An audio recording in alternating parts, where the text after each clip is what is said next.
Android, PC, they're kind of playing the commodity game, whereas Apple, they're playing the elite game. Being the most expensive is actually an advantage. Let's dive right into the topic, the power of constructing truly irresistible offers. So, Jordan, what's the number one secret to doing that? So I think it's critical to come back with some baseline, some precedent to set, which is that if we're talking about active money systems where people are buying from you a particular product or service, we know that a better offer wins across the board universally. If I've got a better offer than the next guy, I'm going to win hands down. But it's not as much about just being cheaper than the next guy. There are other ways to ensure that you are held to kind of an elite status versus just becoming a commodity. So kind of part of what I call the perfect offer formula, which is just something I use internally to help us to define and refine our own internal offers, but also others who are looking to improve their kind of active money game. There's essentially three quadrants, and there's kind of the trifecta of the perfect offer, meaning that you want to win in at least two out of the three ways of the trifecta. So you can either be better, you can be faster, or you can be more price.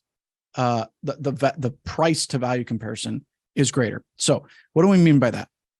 If you have to choose one of these, the very best opportunity for you to separate yourself from anyone else is just to be better. I've had a software solution, for example, that was, we run a software company. So sometimes people's credit card payments fail, right? So it's like their subscription lapses for whatever reason.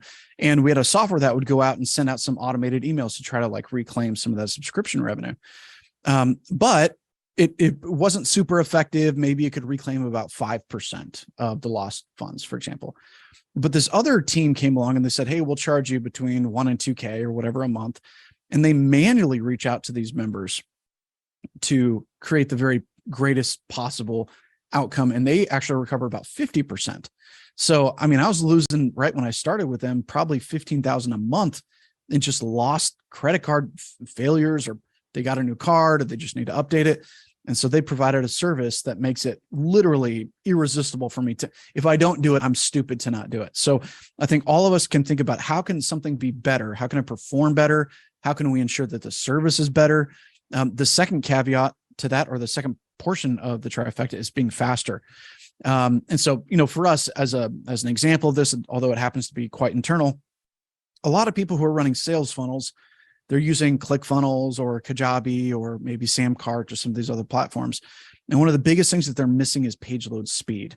So the physical speed, not only for your end consumers, but the speed of delivery always will allow you to win. So if you can help me, Brett, to lose 20 pounds in 3 months versus someone else who says you can lose 20 pounds in 12 months, who's going to get my business? Well, clearly someone who has a strategy to make it come sooner to me is faster.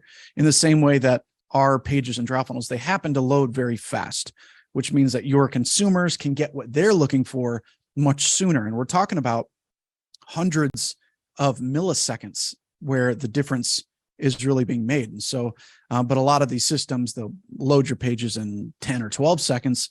We'll load it typically in under 3 seconds. Sometimes it's about a second. And with that, it means that your conversion rates can increase. But overall, we're improving the offer. We're saying, hey, how can we deliver a result faster? The final caveat is pretty clear. You can choose, if you happen to be in a commodity market like gas or oil or one of these things, it's always about being cheapest, right? Where can you get the exact same thing for less? Now, we don't want to really focus too much on commodity offers. And the biggest goal is to move you away from being a commodity where people can get the exact same thing elsewhere, and they're only comparing based on price, not on quality or on the speed. So I always recommend to people that you really should not be, if you're going to be the cheapest, great. So you're admitting you're a commodity, and maybe that's fine for you, be a commodity. Okay. But you're always going to have to be the cheapest, and it's always going to be a price comparison. Whereas you can separate yourself out by actually being the most expensive, for example. So you can actually be more price competitive to the upper side. You can be the most expensive and you'll get people coming to you because there's this assumption of higher value for higher investment.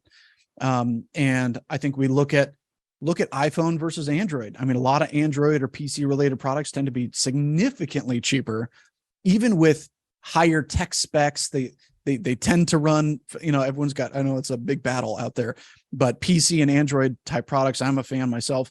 I could build the exact same computer that Mac would sell me for $6 or $10 grand for like $2,000, right? I could build that or have that built for me. And so Amazon or Android PC, they're kind of playing the commodity game, whereas Apple, they're playing the elite game. Being the most expensive is actually an advantage to them. So if you can do one of those three, great. If you can do two of those things, even better. But if you can be best at all three of those, you've got what I would consider a perfect offer.